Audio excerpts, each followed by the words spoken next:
Deixe seus planos serem escuros e impenetráveis como a noite, e quando você se mover, caia como um raio. Esse é o conselho do general Sun Tzu no livro A Arte da Guerra, escrito há muitos anos, muitos séculos antes de Cristo, né? E parece que nunca foi tão atual. E nós vemos a importância que Deus dá na estratégia do silêncio no plano de salvação. Quando o arcanjo Gabriel, foi anunciar a Maria que ela seria a mãe do Salvador, ele ficou impressionado de como que Deus pôde esconder tamanha beleza, tamanho amor, tamanha graça, até mesmo dos anjos. Mas foi por isso, vivendo no escondimento, que o inimigo não descobriu o plano de salvação. Santo Afonso Maria de Ligório vai dizer que Maria, ela viveu no escondimento porque se realmente Maria se manifestasse quem ela era, o poder que ela tinha antes do tempo, ela atrapalharia o plano de salvação de Deus e a consideraria uma deusa. E não é isso que Deus quer. Não é isso que Deus quer. E se Deus escolheu Maria para ser a mãe de Salvador, foi por conta da sua humildade. Ela mesma fala aqui no Magnífica, né? Deus olhou para a sua pobre serva, por isso desde agora me proclamarão bem-aventuradas. Por quê? Por causa da humildade de Maria. Da humildade de Maria.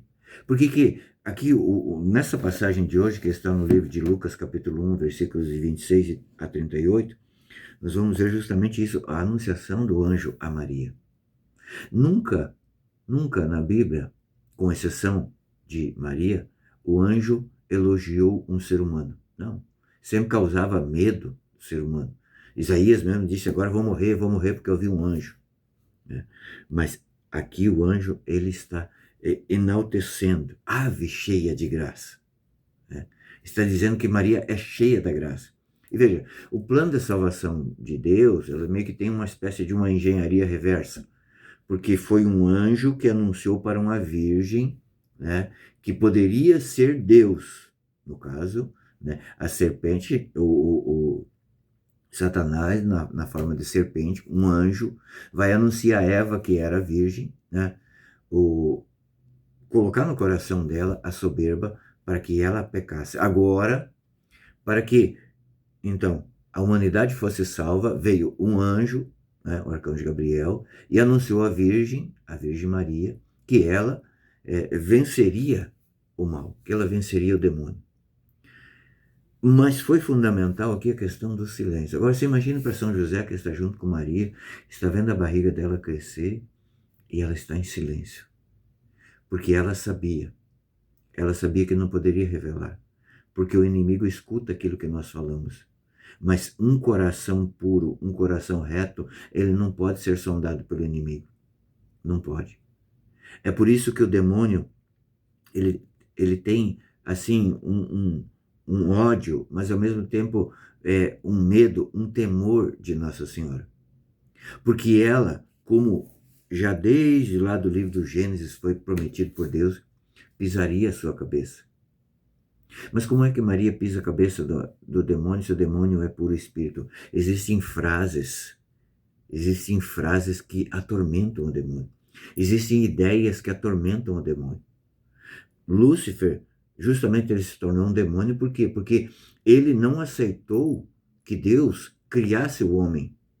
Porque o Lúcifer era puro espírito, é puro espírito, né? Embora não seja um espírito puro, porque se contaminou pela soberba, mas é puro espírito. Ele não tem matéria. E por isso a ideia de que Maria, uma mulher, seja humilde na presença de Deus, atormenta demais o demônio. Por isso que nós rezamos o terço, nós rezamos a Ave Maria, porque na Ave Maria, né, certa vez, no exorcismo, o demônio revelou que quando se reza o terço, né, a cada Ave Maria é um chicote na alma, digamos assim, do demônio. A Ave Maria, ela chicoteia o demônio. É por isso que se criou tanta resistência para rezar o terço. É por isso que a gente não consegue ficar em silêncio. O mundo de hoje é muito barulhento, muito barulhento. Tem aquela frase que diz assim, se eu paro, eu penso, se eu penso, eu choro. Nós estamos nesse estágio nos dias de hoje. E mesmo que a gente fique em silêncio, ainda assim o barulhão que está dentro de nós, o nosso espírito está agitado. O mundo que a gente vive está muito agitado. Nós vemos pessoas muito jovens sofrendo infartos. Por quê? Porque nós vivemos um mundo que nós não fomos projetados para isso. É muita pressão, é muito barulho, nós não conseguimos fazer silêncio. E se nós não fizermos silêncio, nós não conseguimos vencer o inimigo. Porque as estratégias que são, né, que Deus coloca no nosso coração, na nossa alma, elas precisam ser gestadas no silêncio para poder serem implementadas, né? Hoje nas redes sociais, quando quebra uma unha, então já conta para todo mundo e tira foto e se lamenta. É preciso amadurecer as coisas, né? A estratégia de salvação no silêncio do nosso coração. Como Deus fez com Maria, né? Como Deus Pai fez, colocando ela num casamento, né, com José. Para quê? Para não dar de entender para o inimigo que ali estava o Filho de Deus. Porque se de fato o inimigo soubesse que Jesus, né, o Espírito Santo fecundou Maria e que no seu ventre estava o Salvador, certamente ele faria de tudo para destruir esse plano de salvação. Então, se você quer um conselho para vencer na vida de negócios, e principalmente na vida espiritual, tem que buscar o silêncio. Não tem outro jeito. O silêncio é uma estratégia que veda os nossos planos para o inimigo. O inimigo não consegue penetrar no nosso pensamento. Deus te abençoe. Vivamos em silêncio, no silêncio de Maria.